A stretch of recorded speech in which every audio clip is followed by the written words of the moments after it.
격언으로 충고하는 엘리바스라는 제목으로 말씀의 은혜를 나누고자 합니다.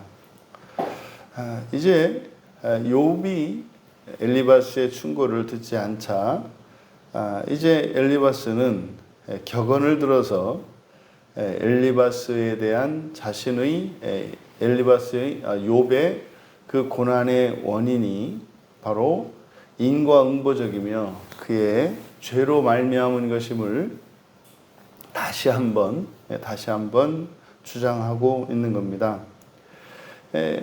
지금 1절에서 너는 부르짖어 보라 내게 응답할 자가 있겠냐 거룩한 자 중에 누가 내게로 향하겠느냐 라고 하는 이 말은 엘리바스가 욥의 고난의 소식을 듣고 찾아와서 7일을 밤낮으로 친구 욥과 함께 또 다른 소발과 빌닷 이 두 친구와 함께 금식하면서 기도했지 않습니까? 근데 전혀 하나님께서 구원의 손길을 보내주지 않으셨죠. 그래서 욥에게는 이렇게 소망이 없는 상태인 것을 확신한 거죠. 이렇게 7일 동안이나 세 친구가 함께 모여 한 마음으로 전심으로 하나님께 기도했는데 기도에 응답이 없는 거예요.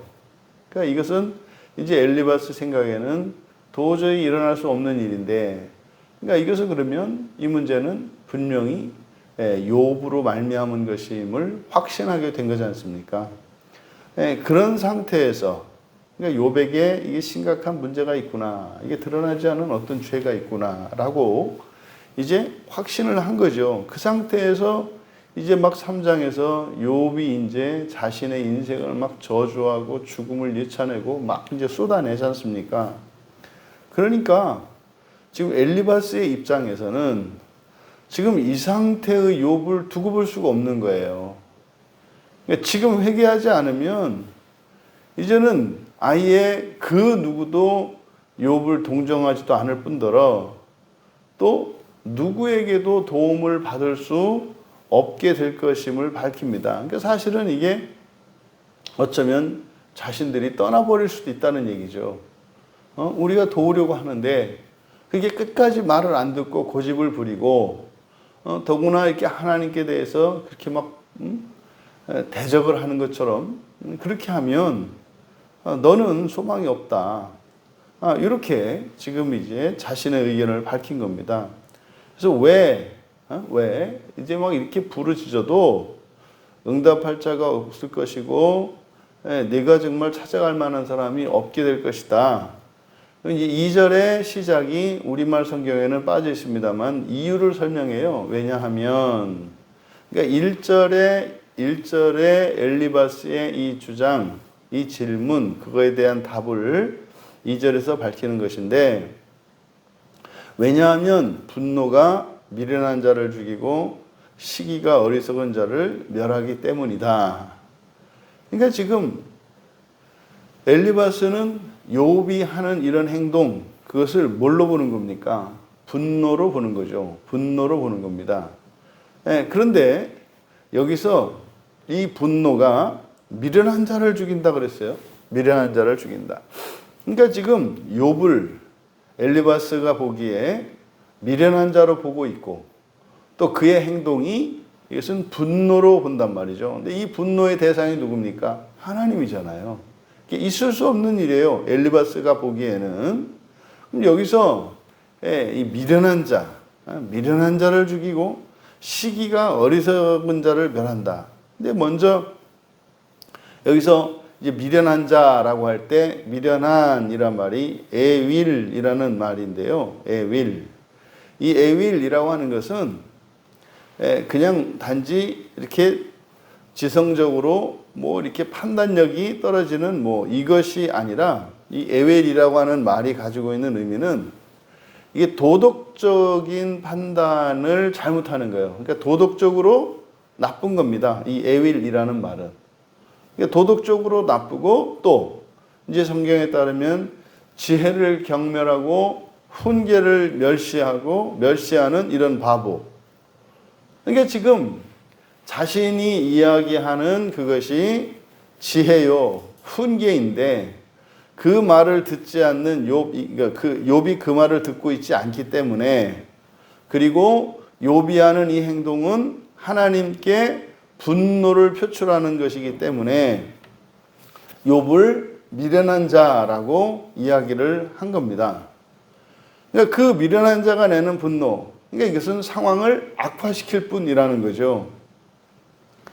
여러분, 그러니까 지금 이것은 엘리바스가 이야기한 이 말은 분노가 미련한 자를 죽인다, 시기가 어리석은 자를 멸한다, 이것은 이제 격언입니다. 격언. 그래서 이 말을 함으로써 엘리바스는 누가 봐도 다 뻔한 거를 왜 너는 모르는가, 이렇게 얘기를 하는 거죠. 그럼 엘리바스는 이 분노 자체를 악으로 규정하고 있는 거죠. 분노할 수 없다. 종종 우리 이제 교회 안에서도, 기독교 안에서도 그런 이제 경향성들이 보이죠. 마치 기독교라고 하는 것이 이렇게 탈속적이고, 이렇게 사람들과는 좀 다른, 항상 이렇게 조용하고 얌전하고 이렇게 화도 내지 않고 그냥 항상 이렇게 활짝 웃고 있는, 이제 그거는 부처죠. 그건 부처예요, 부처. 기독교는 그런 게 아닙니다. 여차하면 원수 마귀를 향해서 칼을 뽑아 들고 말이죠. 세상의 악을 섬멸하는 그리스도의 군사된 것이 교회란 말이에요. 그래서 기독교의 한 교파 가운데 구세군이라고 하는 교단이 있잖아요. 그리고요, 기독교는요, 철저하게 세속적이에요. 이때 세속적이다라고 하는 것은 영적인 것과 세속적인 것을 이렇게 나누어서 구분할 때 세속적으로 치우쳤다는 게 아니에요. 세속적인 동시에 영적이라고요. 그러니까 영적인 동시에 세속적인 거예요. 기독교는 어느 한쪽을 택하지 않습니다. 모두 다예요. 모두 다. 그러니까 철저히 세속적이지만 거룩하죠. 그러니까 세상 사람들과 달라요. 그러니까 교회 다니는 사람도요, 건강하고 싶고 아름답고 싶고 오래 살고 싶고 부자로 되고 싶고 출세하고 싶고 행복하고 싶고 기뻐하고 싶은 거예요. 그런데요, 거룩해요. 그렇게 하지 않는다는 것이 아니에요. 다르다 이 말이에요.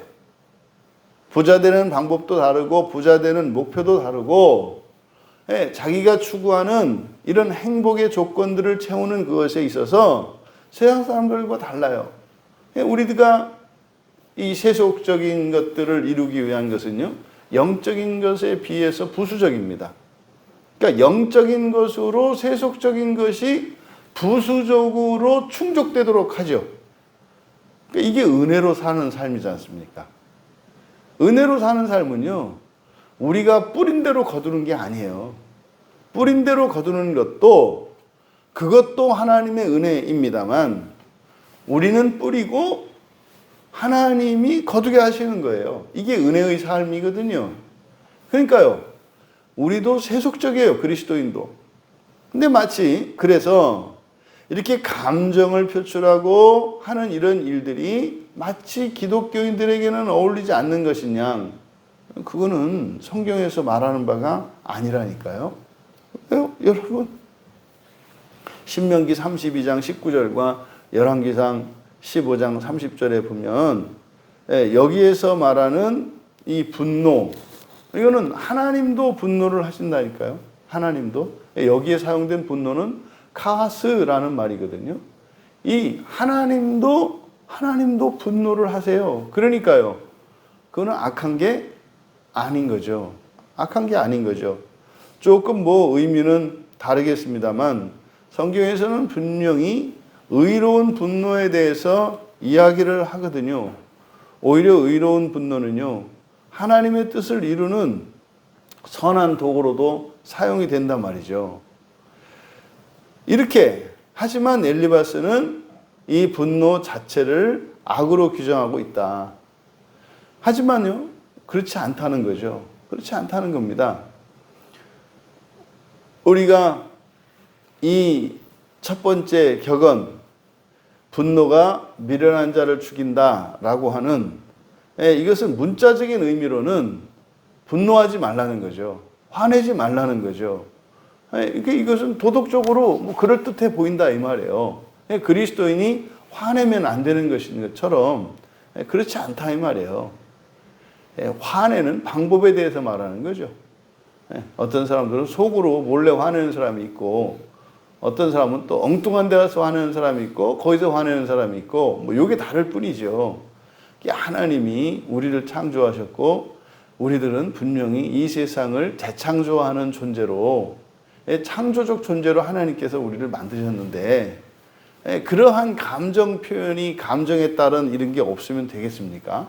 하나님은 완전한 분이시기 때문에, 시작과 끝이 없는 분이시기 때문에 이러한 정동이 이렇게 높고 낮음이 없이 항상 같은 거로 나타납니다만, 우리들은 분명히 하나님의 피조물이기 때문에 각자의 분량이 있어서 각자의 화음을 낸다고요. 달라요. 우리의 인격성도 사람에 따라서 인격성의 이 구성 비율이 다르다 이 말이에요. 그래서 한 사람 한 사람의 아름다움이 다 있는 거예요. 물론 그것이 이제 죄로 인해서 오히려 그것이 우리의 추함의 원인이 되고 우리에게 해가 되는 것이겠습니다만, 원래 하나님이 지으신 창조의 목적에 있어서는 각자가 가지고 있는 그런 아름다움의 근거가 되는 거죠. 뭐가요? 이런 개성과 다름이. 그래서 이 문자적인 의미로 분노하지 마라. 이건 맞는 것 같지만 성경적으로는 맞지 않다. 그러면 이것에 대한 영적인 의미는 무엇이겠는가? 이 영적인 의미는 분노와 미련한 자의 결합. 이것은 치명적이에요. 분노와 미련한 자의 그 결합은 치명적이다. 그러니까 분노 자체가 악하거나 미련한 그러니까 사람 자체가, 그러니까 사람이 분노하면 절대 안 되는 그런 것이 아니다. 분노가 미련과 결합하게 되면 치명적이기 때문에 우리들은요, 미련하지 않은 만큼만 화를 내는 거죠. 미련하지 않은 만큼만 화를 내야 돼요. 그러니까요, 화내고 싶으면 어떻게 해라? 화를 내도 될 만큼 뭐 해라? 지혜로운 자가 되라는 거예요. 화를 내도 될 만큼 지혜로운 자가 돼야 돼요. 그러니까 그렇게 또 지혜롭지 않으면 화를 내서는 안 된다는 거죠. 왜요? 그 화는 거짓 감정에서 시작된 걸 테니까. 그러니까 사실은 화를 내도 그건 자기가 내려는 화가 아니었던 거잖아요. 여러분, 두 번째로 이어지는 시기는 어리석은 자를 멸하기 때문이다. 그래서 시기, 키나입니다. 이 키나가 하나님의 열심 할 때 열심이라고도 번역이 되고, 또 이것이 이제 민수기 5장에 가면은 의심이라고도 번역이 돼요. 의심. 또 이거는 질투라고도 번역이 되죠. 그러니까 우리말 성경에 이렇게 시기, 의심, 질투, 열심 뭐 이렇게 여러 가지로 이제 번역이 되어 있습니다. 그래서 시기는 어리석은 자를 멸하기 때문이다. 여기서 이제 어리석다라고 하는, 어리석은이라는 말은 파타라는 말에서 온 건데, 파타인데요. 파타라고 하는 말이 창세기 9장 27절에서는 창대하게 하다라고 번역되어 있어요. 창대한, 이렇게. 그러니까 왜 이렇게 번역을 했냐면, 파타라고 하는 말의 의미가, 사전적인 1차적인 의미가 뭐냐면 열다, 넓히다 이런 뜻이에요. 그러니까 문을 열어주는 거죠. 그래서 이 파타라고 하는 말이 긍정적인 의미로는 창대하게 한다. 이게 넓혀지는 거니까. 지경이 넓혀지는. 그래서 창대하게 하다 이렇게 번역이 되고, 그런데 이게 부정적인 의미로 쓰이면 뭐 꾀다, 속이다. 출애굽기 22장 16절 그리고 욥기 31장 27절에서는 이걸 이제 유혹이라고 이제 번역을 하고 있거든요. 그러니까 이것이 부정적인 의미로 그런 거지 않습니까? 내게 아무것도 없어요. 아무것도 없는데 다른 사람에게 마치 뭐가 있는 것처럼, 뭐 이렇게 길을 열어주는 것처럼, 이게 뭐예요? 그 사기 아니에요, 사기. 그게 꾀다, 유혹하다. 꾀고 유혹하는 거죠. 속이는 거죠. 잠언 24장 28절에서는 이것은 속인다라고 번역이 되어 있어요. 그러니까 여기서 지금 시기는 어리석은 자를 멸한다. 그래서 지금 여기서는 또 욥을 어리석은 자로 보는 거죠. 그러니까 이 어리석은 자라고 엘리바스가 말하는 의미는 뭡니까? 마치 자신에게 화가 있는 것처럼, 자신에게 그럴 만한 뭐 정당한 무슨 이유가 있는 것처럼 하는 것이 자신을 속이는 거라고 얘기를 하는 거죠. 그래서 이 시기는 뭐겠습니까? 이 시기는 열심으로 볼 수 있겠죠. 그러니까 자기가 욥이, 엘리바스가 보기에 욥이 분명히 욥은 우리 모르는 어떤 죄를 지고 있어요. 이게 지금 확신하고 있는 거예요, 엘리바스는.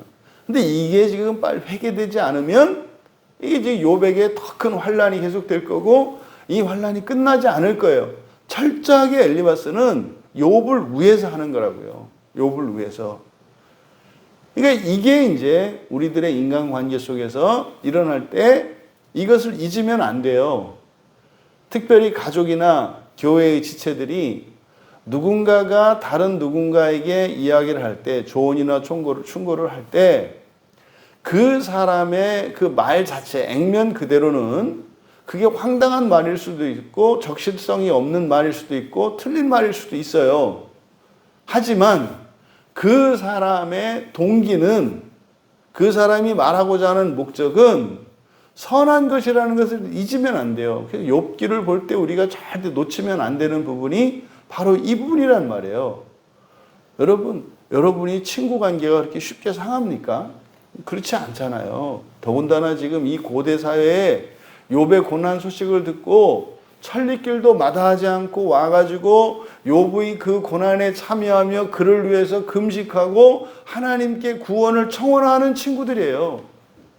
이 친구들은요, 만약에 욥이 원한다면 재산도 내어줄 수 있고 말입니다.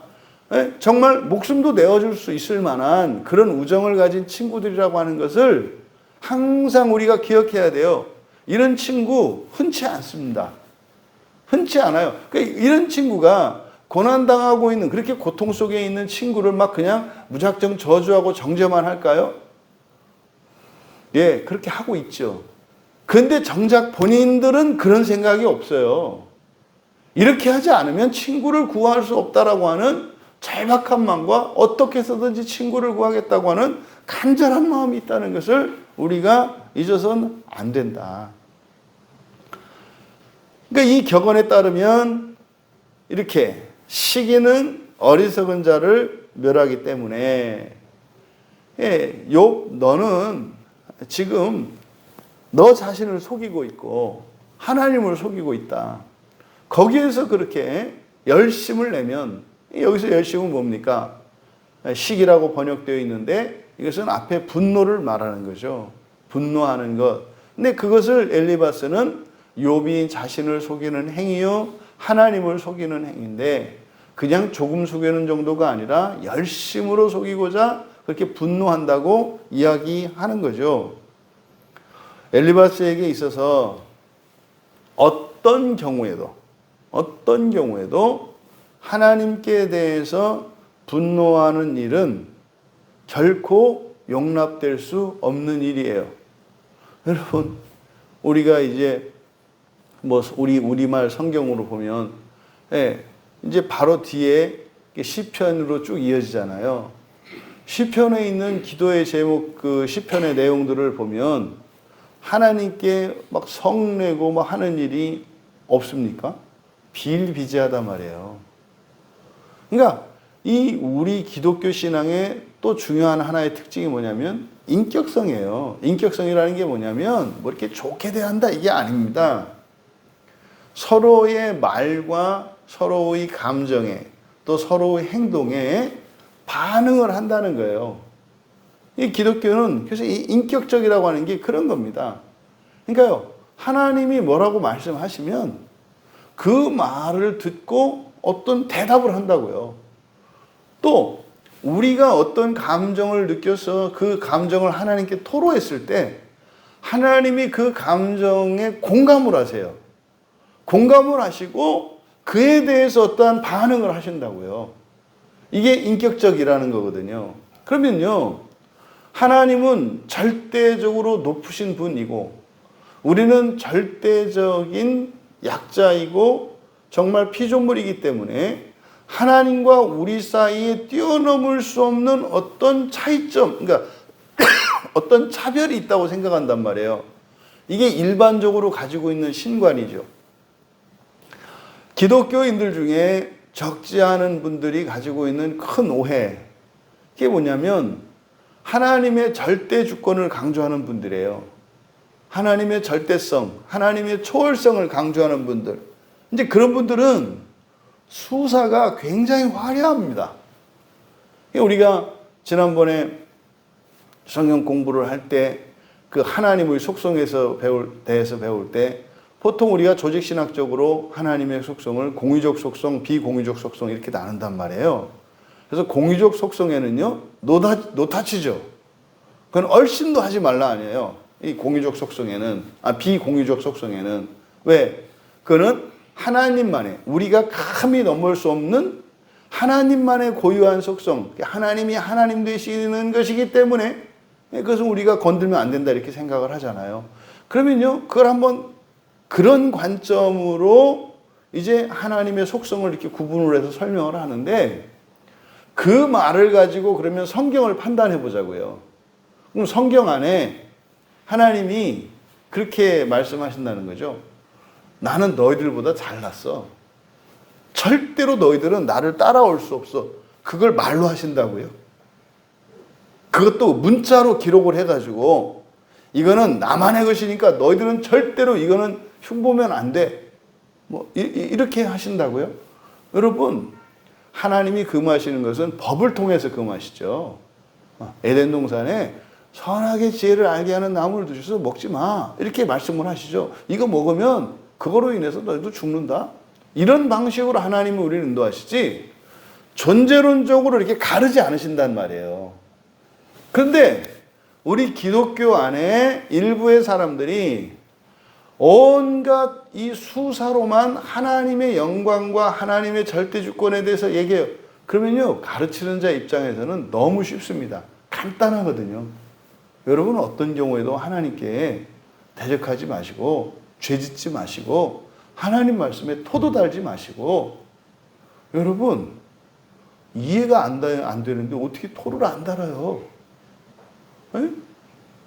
죄를 가진 우리에게는 거짓 감정이 있어서 진짜 내 감정보다도 이 거짓 감정에 그냥 리얼하게 사로잡히는 게 우리의 연기력이 또 대단하지 않아요? 에? 그런 우리에게 하지 마라. 그게 가능합니까? 불가능하잖아요. 그러니까 이렇게 억압하죠.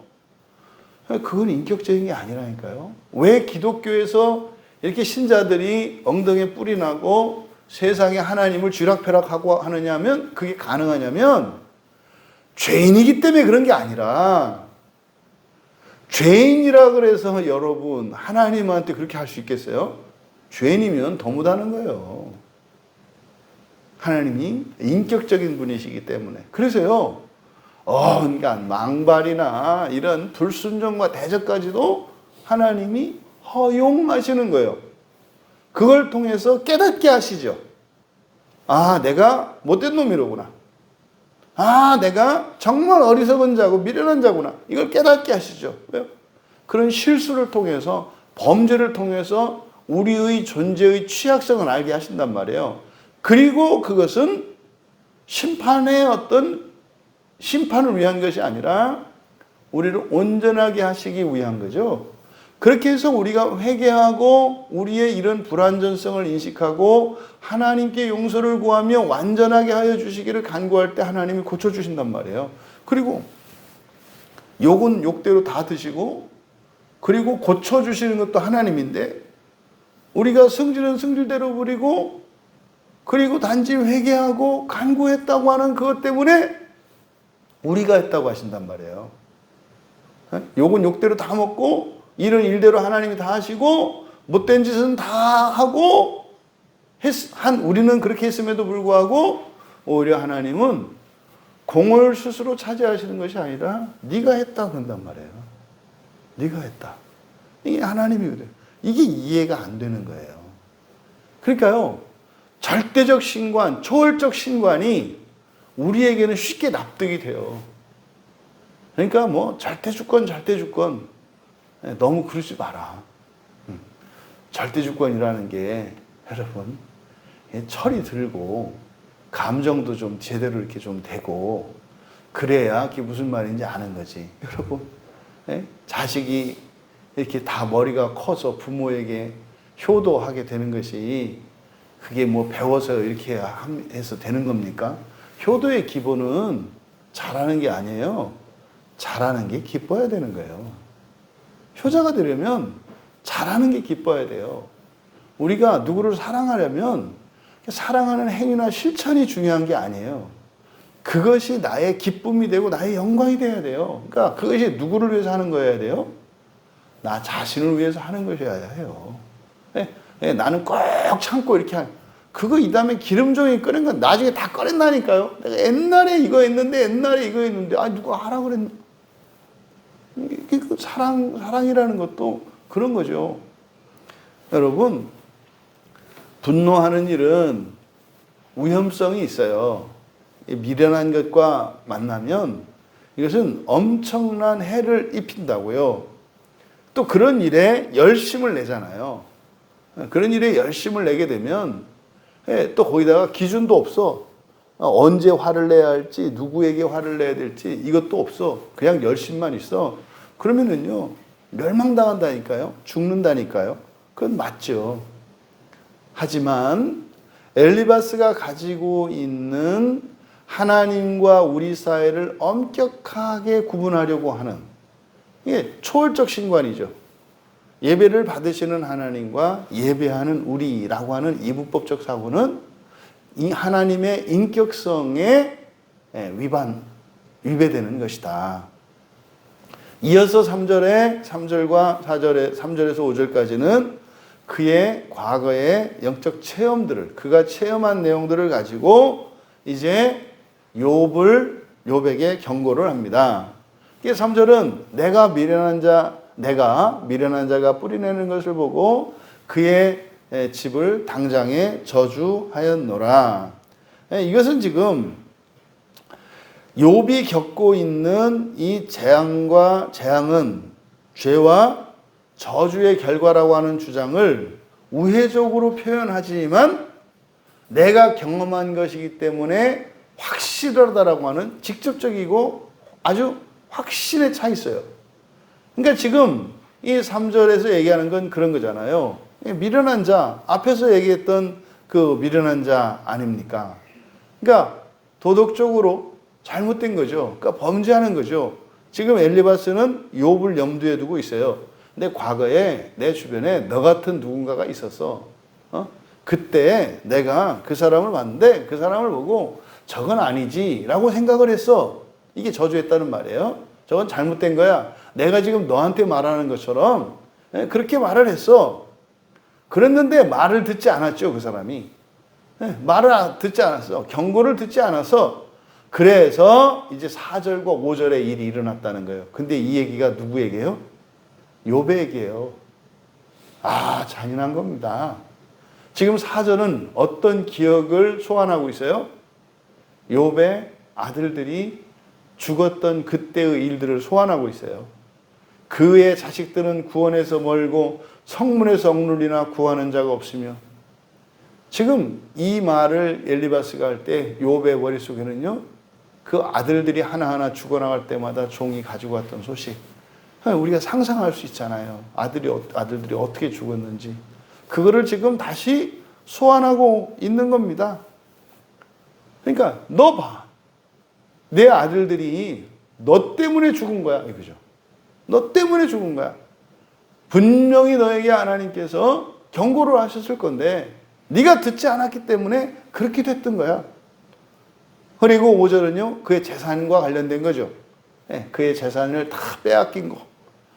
그가 추수한 것은 줄인 자가 먹되 덫에 걸린 것도 빼앗고 올무가 그의 재산을 향하여 입을 벌리고 그러니까 탈탈 털린다는 거예요.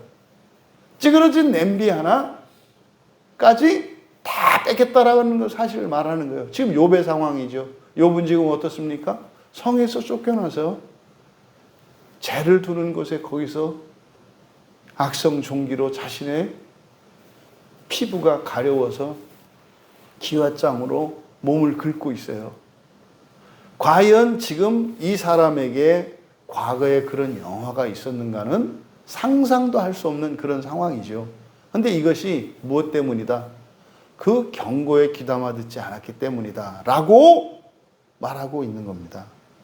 그런데 지금 내가 지금도 회개하지 않고 너의 잘못을 인정하지 않는다면 너에게는 소망이 없다. 여러분, 이 격언으로 욥을 충고하려고 하였던 이 엘리바스의 이 사건을 통해서 우리가 생각해 보아야 할 것 첫 번째로 기독교인의 인생은요, 다시 말해서 기독교인의 인생이라는 것은 부활을 위하여 구원을 이루며 살아가는 거잖아요. 부활을 위해서, 부활을 목표로 구원을 이루어가며 살아가는 것, 이게 기독교인의 인생이에요. 이 세상의 지혜와 이 세상의 격언으로는 온전히 이해할 수도 해석할 수도 없다. 그런데 엘리바스는 이 세상의 격언을 가지고, 다시 말해 세상의 상식을 가지고 욥을 판단하려고 하고 있죠. 그럴 수 없다. 두 번째로, 그러함에도 불구하고 지금 엘리바스 같은 이 격언들은 이조차도 종말의 관점에서 재해석하면 영적인 의미와 가치를 가지고 있다는 것을 우리가 알 수 있어요. 그러니까 이런 세상의 이런 관습이랄지 도덕률이랄지 이러한 것들도 우리들이 그것을 영적으로 그 종말의 관점에서 재해석하면 거기에서 참된 진리를 발견할 수 있다는 거죠. 그래서 죄로 인해서 가리워진 일반 계시의 방편들이 있지 않습니까?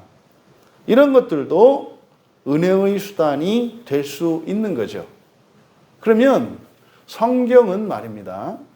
이 세상에 있는 모든 책을 볼 수 있는 영적인 해석기라고 할 수가 있어요. 성경을 알면 모든 책을 다 알 수 있어요. 그리고 성경을 알면 인간의 모든 지혜를 이해할 수가 있어요. 지금 무리하게 격언으로 욥을 충고하려고 하는 엘리바스, 그가 가지고 있는 관점은 이 세상의 관점이고 사람의 관점이기 때문에 그것으로 하나님의 구원을 이루어가는 사람을 판단하는 것 자체가 문제가 있고 무리가 있다. 하지만 그 말 안에도 우리가 정말론적으로 보면 나름대로의 의미와 가치가 있다는 것을 우리들이 교훈을 얻을 수 있겠습니다. 오늘 하루 우리들이 이제 겪기도 하고 또 다른 사람들이 겪는 것을 보고 판단을 할 것입니다. 그 모든 최종적인 것은요, 기승전 부활이에요. 기승전 부활. 부활의 관점에서 자신의 인생과 자신에게 일어나는 일들을 해석하고 또 다른 이들에게 일어나는 일들을 바르게 판단해서 함께 구원을 이루어가는 일에 기여하며 살아가는 보람찬 하루가 되시기를 주님의 이름으로 축원합니다. 존귀하신 하나님, 그토록 사랑하며 존경하는 친구 사이에서도 이 세상에 사고가 갇혀 있음으로 인하여 도와주고자 하면서도 오히려 회방하고 오히려 더 고통스럽게 하는 이러한 친구 사이에 일어난 안타까운 일을 저희들이 살펴봅니다. 그러함에도 불구하고 나를 괴롭게 하는 이의 진심과 또 그 말 안에 있는 진리들을 발견하게 하여 주셔서 우리들이 살아가는 인생의 궁극적인 목표가 부활에 있다고 하는 사실을 잊지 않게 하셔서 부활의 관점에서 이 세상에서 일어나는 모든 일들을 선하게 재해석할 수 있고 유익을 누릴 수 있는 저희들이 되게 하옵소서. 감사하며 예수님의 이름으로 기도하옵나이다.